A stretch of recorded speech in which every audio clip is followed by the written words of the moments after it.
Quel thème ce soir? Voilà une question importante. Quel thème ce soir pour le 4 à la suite, pour l'IS, pour Stéphane, pour Dominique, pour vous? On va jouer avec d'une langue à l'autre. D'une langue à l'autre. Enfant des dieux de l'Olympe. Là, il faut être calé en mythologie. Moyen de transport et série télé. Là, il faut être calé en série télé. Et le thème mystère. Et là, il faut être calé. Ben, je ne vais pas vous le dire. Je peux pas vous le dire. L'IS, prenez le temps, on n'est pas pressé. On a cette histoire d'une langue à l'autre, on a les dieux de l'Olympe, on a les séries télé. Thème mystère. Je vais prendre d'une langue à l'autre. L'IS.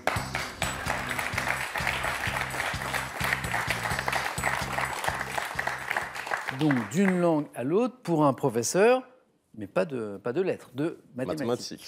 Et, très fort aussi en cartes géographiques. Oui, bah, je baigne dans les cartes depuis que je suis tout petit. Ouais. C'était à l'école, également à la télévision. Les cartes, vous aimiez... Les cartes m'ont toujours parlé, voilà, notamment les... Bon, moi, je suis de région parisienne, donc c'est surtout les cartes des transports qui me parlaient à l'époque. Donc, je retenais facilement les lignes de métro, de bus. Ça m'a même créé une réputation auprès de mes camarades à l'époque. Pourquoi Oh, parce que j'étais un peu un GPS vivant, on me demandait le trajet pour aller d'un point A à un point B. Je disais, voilà, tu prends telle ligne, telle ligne. Tu changes à toute mémoire. Voilà, c'est ça, je retenais facilement. C'est pour ça que j'ai aussi une capacité à me repérer très facilement. Après, y compris même en voiture. En voiture, j'ai une capacité à me repérer sur les routes. Et... Voilà, moi, j'ai toujours aimé les cartes. Un GPS vivant, c'est vraiment ça. C'est le surnom qu'on me donne. C'est drôle, ça. Bon, allez, si un jour votre GPS tombe en panne, vous appelez l'IS, vous lui laissez la place à l'avant et puis c'est parti. Quand vous voulez. Bon, là, on n'est pas sur la géographie, on est sur la langue. Bon, bah, d'une langue à l'autre. Très belle première manche de l'IS. Et on va essayer de transformer cet essai. On va essayer. L'IS, on y va? On y va, Samuel. Top. En 78, à Saint-Pierre de Rome, quel pape polonais s'adresse à la foule en 11 langues pour défendre les quelques 6000 langues de la planète? Quelle institution internationale siégeant à Paris a créé la Journée internationale de la langue maternelle? Institution internationale siégeant à Paris. L'UNESCO? Quel hebdomadaire lancé en 90 propose à travers des articles traduits en français un tour du monde de la presse étrangère? Hebdomadaire. Le journal du dimanche? Quel adjectif qualifie une expression qui n'a pas d'équivalent littéral dans les autres langues, comme en français tomber dans les pommes? Je passe. Adjectif. Dans quel roman américain traduit en français par Jean Giono, Herman Melville raconte-t-il la traque d'une baleine par un marin? Moby Dick? Quel terme désigne couramment une personne qui traduit... pour le plaisir.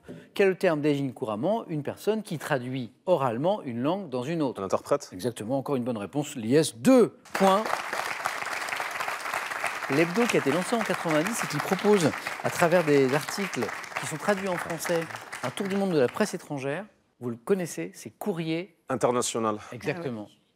Mais c'est parvenu. C'est pas grave. Ouais. Mais à un moment, vous étiez parti dans cette voie-là. Je vous entendais dire cours. Non, c'était Non, j'avais dit le journal du dimanche. Je pensais hebdomadaire. Du coup, je me suis dit qu'il part une fois dans la semaine. Je sais pas, j'ai pensé au dimanche. Donc, Courrier international. Et alors, quel est cet adjectif qui qualifie une expression qui n'a pas d'équivalent littéral dans d'autres langues, comme en français tomber dans les pommes?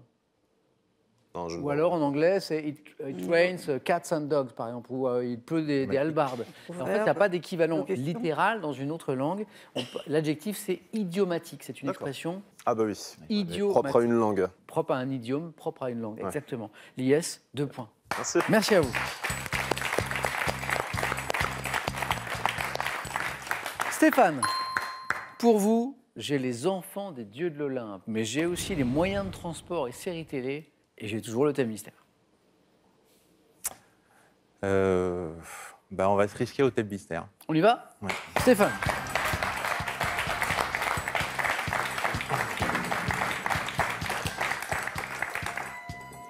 Vous êtes de Bordeaux, Stéphane? Oui. Personnalité originaire de Normandie. Ça n'a absolument rien à voir.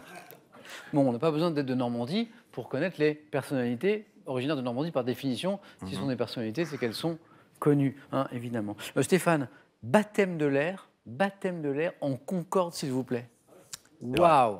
Ça, c'est un baptême de l'air. Bon, c'était pas un Paris-New York ou un Londres-New York. Non, c'était un Paris-Juvincourt. Et c'est comment un vol en Concorde alors? Parce que... Eh ben, Honnêtement, c'est pas super spectaculaire. J'ai surtout le souvenir que ça fait maintenant un certain nombre d'années que c'était assez étriqué en termes de. Ah oui, il y avait moins de place que dans les. C'était pas très grand. Ah, pas super extraordinaire, mais super sonique quand même. Non. Il n'a pas eu le temps. Il n'a pas le droit quand il est au-dessus du territoire. Effectivement. Et donc, c'était un vol d'une demi-heure en Concorde. Mais bon, c'était. En fait, c'était uniquement. Il passait en vitesse supersonique uniquement au-dessus de la mer, en fait. Exactement. C'est ça. Voilà.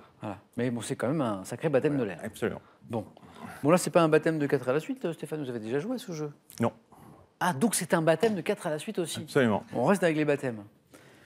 Personnalité originaire de Normandie. On y va, Stéphane? Oui. 2 points, c'est le score à battre. Top. Quel chanteur à qui l'on doit les tubes L'Aziza et Sauver l'amour est né en Normandie en Balavoine. Quel basketteur originaire du Calvados évoluant depuis 2015 au Charlotte Hornets est surnommé Batman? Nicolas Batum. En 2009, quel comédien né à Alençon publie le livre intitulé Métronome qui retrace l'histoire de France au rythme du métro Laurent parisien? Sous quel pseudonyme évoquant un gâteau sec connaît-on mieux le musicien Mehdi Benjeloun, star de la scène électro, né en 99 à Rouen? Pseudonyme évoquant un gâteau sec. Jeune musicien. Non, je sais pas. Quel écrivain, auteur de nombreuses nouvelles comme Boule de Suif, est né en Normandie en 1850? Boule de Suif. J'ai un trou. Non.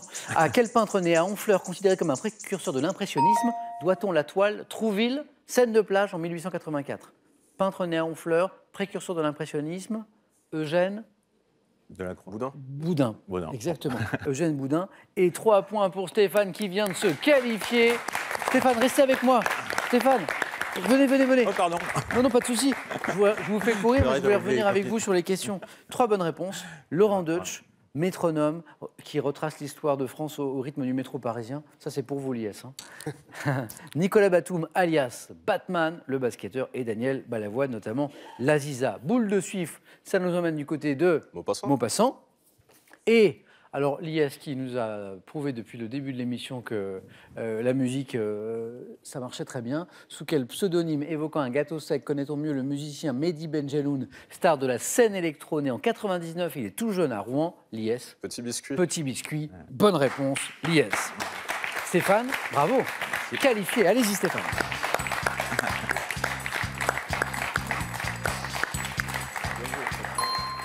Quelque chose me dit que ce questionnaire aurait pu plaire à l'IS, mais c'était un thème mystère, donc voilà. Stéphane qualifié, mais face à qui? Dominique. Pour vous, j'ai Enfant des dieux de l'Olympe ou les moyens de transport et séries télé? Je vais essayer les dieux de l'Olympe, Enfant des dieux de l'Olympe. Dominique.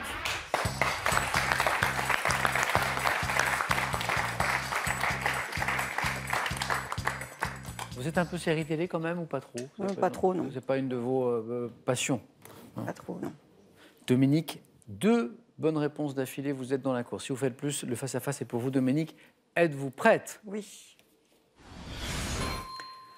Top, quel dieu de la beauté, de la lumière, des arts et de la divination a engendré Delphos, héros éponyme de la cité de Delphes? À sa naissance, quelle déesse grecque, fille de métis, est sortie armée et casquée du crâne Athéna. de Zeus en poussant? Selon une légende, quel dieu grec du feu et de la métallurgie, boiteux des 2 pieds? Héphaïstos. Selon la tradition la plus courante, quel dieu ityphalique était le fils de Dionysos et d'Aphrodite? Dieu ityphalique. Je ne sais pas. Quelle déesse grecque de la nature et de la chasse est née des amours de Diane. Zeus et de Leto? Quel fils de Zeus et d'Héra dont le comportement est violent et agressif est le dieu grec de la guerre? Arès. Oui, quel dieu marin pourvu d'une conque dont le son est entendu au bout de la terre est le fils de Poséidon et d'Amphitrite? Triton, 3 points pour Dominique. Dominique, bravo. Alors, ça a commencé très bien. 3 bonnes réponses d'affilée. Apollon, Athéna, Héphaïstos, le dieu grec du feu. Le 3e point, il est là. Arès, le fils de Zeus et d'Héra. La déesse grecque de la nature et de la chasse, grecque. Ah oui, j'ai dit la Rome. Ouais. Artémis. Artémis. Et selon la tradition la plus courante, quel dieu ityphalique? Alors, ityphalique, ça veut dire quoi, ityphalique? Ityphalique, ça veut dire, comment dire, avec un phallus en érection. Avec un phallus apparent. Ityphalique, c'est ça. Donc, ça nous emmène du côté de Priape, qui a donné priapisme. Voilà. Je ne vais pas plus creuser le sujet, mais voilà, on est dans ce domaine-là. Dominique, vous êtes qualifié, bravo.